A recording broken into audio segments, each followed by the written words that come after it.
ಬಗ್ಗೆ ಮತ್ತು ದೂರು ಸಲ್ಲಿಸಿದ ವಿಧಾನ ಪರಿಷತ್ ಸದಸ್ಯ ಸಿಟಿ ರವಿ, ಸಭಾಪತಿ ಬಸವರಾಜ ಹೊರಟ್ಟಿ, ಗೃಹ ಸಚಿವ ಜಿ ಪರಮೇಶ್ವರ್, ಪೊಲೀಸ್ ಮಹಾನಿರೀಕ್ಷಕರಿಗೆ ದೂರು. ಸದನದಲ್ಲಿ ನಡೆದ ಘಟನೆ, ಪೊಲೀಸರು ನಡೆದ ಘಟನೆ ಬಗ್ಗೆ ದೂರು. 7 ಪುಟಗಳ ವಿಸ್ತಾರವಾದ ದೂರು ಸಲ್ಲಿಕೆ ಮಾಡಿರುವ ಸದಸ್ಯ, ಘಟನೆಯ ಬಗ್ಗೆ ಸಂಪೂರ್ಣವಾಗಿ ದೂರಿನಲ್ಲಿ ಮಾಹಿತಿ. ಜೀವ ಬೆದರಿಕೆ, ಮಾನಹಾನಿಯಾಗಿದೆ ಎಂದು ದೂರು. ಸಿಐಡಿ ತನಿಖೆ ಮಾಡುವುದಾದರೆ ಹಾಲಿ ನ್ಯಾಯಾಧೀಶರ ನೇತೃತ್ವದಲ್ಲಿ ನಡೆಯಲಿ. ನ್ಯಾಯಾಧೀಶರ ನಿರ್ದೇಶನದಲ್ಲಿ ತನಿಖೆ ನಡೆಯಲಿ. ಯಾವುದೇ ಒತ್ತಡ ಇಲ್ಲದೆ ಮಾಡೋದಾದ್ರೆ ಕಾನ್ಸ್ಟೇಬಲ್ ಮಾಡಬಹುದು. ಯಾವಾಗ ಒಳ್ಳೆಯ ಜಾಗ ಬೇಕು ಅಂತಾರೆ ಆವಾಗ ನ್ಯಾಯದ ನಿರಾಕರಣೆಯಾಗುತ್ತದೆ. ಚಿಕ್ಕಮಗಳೂರಿನಲ್ಲಿ ಸಿಟಿ ರವಿ ಹೇಳಿಕೆ. ನಂಗೆ ನೋಟಿಸ್ ಕೊಡಬೇಕು, ವಿಚಾರಣೆಗೆ ಬನ್ನಿ ಅಂತ. ನಾನು ವಿಚಾರಣೆಗೆ ಆದ ನಂತರ ಸಾಂದರ್ಭಿಕ ಸಾಕ್ಷಿಗಳನ್ನು ಪರಿಗಣಿಸಬೇಕು. ಇವ್ರನ್ನ ಕಸ್ಟಡಿಗೆ ತಗೋಬೇಕೋ ಬಿಡಬೇಕು ಅಂತ ಸರ್ಕಮ್ಟೆನ್ಸಸ್ನ ಪರಿಗಣಿಸಬೇಕು.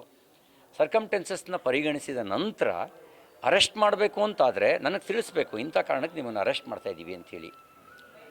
ನನ್ನ ವಕೀಲರನ್ನು ಸಂಪರ್ಕ ಮಾಡೋಕ್ಕೆ ಅವಕಾಶ ಕೊಡಬೇಕು. ನನ್ನ ಕುಟುಂಬದವರಿಗೆ ಮಾಹಿತಿ ಕೊಡಬೇಕು. ಇದರಲ್ಲಿ ಯಾವ್ದು ಮಾಡಿದ್ದಾರೆ? ಮತ್ತು ನಾನು ಕಾನೂನು ಗೊತ್ತಿಲ್ಲದೆ ಇರುವಂಥ ವ್ಯಕ್ತಿ ಅಲ್ಲ. ಕಾನೂನು ತಜ್ಞ ಅಲ್ಲದೆ ಇರ್ಬೋದು, ಆದರೆ ಅಜ್ಞ ಅಲ್ಲ. ಮತ್ತು ಓಡೋಗೋನೂ ಅಲ್ಲ, ಎಲ್ಲೋ ತಲೆ ಮರೆಸ್ಕೊಂಡು ಓಡೋಗ್ಬಿಡ್ತಾನೆ ಅಂತ. ಮತ್ತು ಅಪರಾಧ ಏನು? ಒಂದು ಸುಳ್ಳು ಆರೋಪ ಅಷ್ಟೇ. ಏನು ಅಪರಾಧ ಇದೆ? ಮತ್ತು ಅವರು ಆಪಾದನೆ ಮಾಡೋರು ಹೇಳೋ ರೀತಿಯಲ್ಲಿ, ಫಿರ್ಯಾದಿ ಹೇಳೋ ರೀತಿಯಲ್ಲಿ ನಡೆದಿದ್ದೆಲ್ಲಿ ಅಂತ ವಿಧಾನ ಪರಿಷತ್ನ ಸಭಾಂಗಣದ ಒಳಗೆ, ಸಭಾಂಗಣದ ವ್ಯಾಪ್ತಿ ಪೊಲೀಸ್ ಸ್ಟೇಷನ್ ವ್ಯಾಪ್ತಿಗೆ ಪೊಲೀಸ್ ವ್ಯಾಪ್ತಿಗೆ ಬರುತ್ತಾ? ಇಷ್ಟಾದ ಮೇಲೆ ಅವ್ರು ನಡೆಸ್ಕೊಂಡ ರೀತಿ ಇದೆಯಲ್ಲ, ಅದು ಅಮಾನವೀಯ. ನನ್ನ ಮೂಲಭೂತ ಹಕ್ಕುಗಳನ್ನು ದಮನ ಮಾಡಿದ್ರು, ಫಂಡಮೆಂಟಲ್ ರೈಟ್ಸ್ ಏನಿದೆ ಅದನ್ನು ದಮನ ಮಾಡಿದ್ರು, ಮತ್ತು ಮಾನವ ಹಕ್ಕುಗಳನ್ನು ಕೂಡ ದಮನ ಮಾಡಿದ್ರು, ಅಮಾನವೀಯವಾಗಿ ನಡೆಸ್ಕೊಂಡ್ರು. ನಾನು ಹೇಳಿದ್ರೆ ಈಗ ತಪ್ಪು ಅಂತ ಆದರೆ ಆಮೇಲೆ ಮುಂದಿಂದೆಲ್ಲ. ಈಗ ಒಂದಂತೂ ಸ್ಪಷ್ಟ ಇದೆ, ಅವ್ರು ಹೇಳಿದ್ದಾರೆ ನಾನು ಅವನ್ನ ಕೊಲೆಗಡಕ ಅಂತ ಹೇಳಿದೆ ಅಂತ. ಅವ್ರು ಹೇಗೆ ಹೇಳಿದ್ರು ಕೊಲೆಗಡಕ ಅಂತ? ನಾನು ಕೊಲೆ ಮಾಡಿದ್ದೀನಾ? ಯಾರನ್ನ ಕೊಲೆ ಮಾಡಿದ್ದೀನಿ ಹೇಳಬೇಕಲ್ಲ, ಇಂಥವ್ರನ್ನ ಕೊಲೆ ಮಾಡಿದ್ದಾರೆ ಅಂಥೇಳಿ. ಅವರು ಕ್ಷಮೆ ಕೇಳಬೇಕು, ಯಾಕೆಂದರೆ ಅವ್ರು ಒಪ್ಕೊಂಡಿದ್ದಾರೆ ನಾನು ಕೊಲೆಗಡಕ ಅಂತ ಹೇಳಿದೆ ಅಂತ. ಅದೇ ಹೇಳಿದ್ನಲ್ಲ, ರಕ್ಷಣೆ ಕೊಡೋಕ್ಕೆ ಅವ್ರಿಗೆ ಸುವರ್ಣಸೌಧದಲ್ಲಿ ರಕ್ಷಣೆ ಕೊಡೋಕ್ಕಾಗಲಿಲ್ಲ, ಪೊಲೀಸ್ ಠಾಣೆಯಲ್ಲಿ ರಕ್ಷಣೆ ಕೊಡೋಕ್ಕಾಗಲಿಲ್ಲ, ಬೀದಿಲಿ ರಕ್ಷಣೆ ಕೊಡ್ಬೋದು ಅಂತ.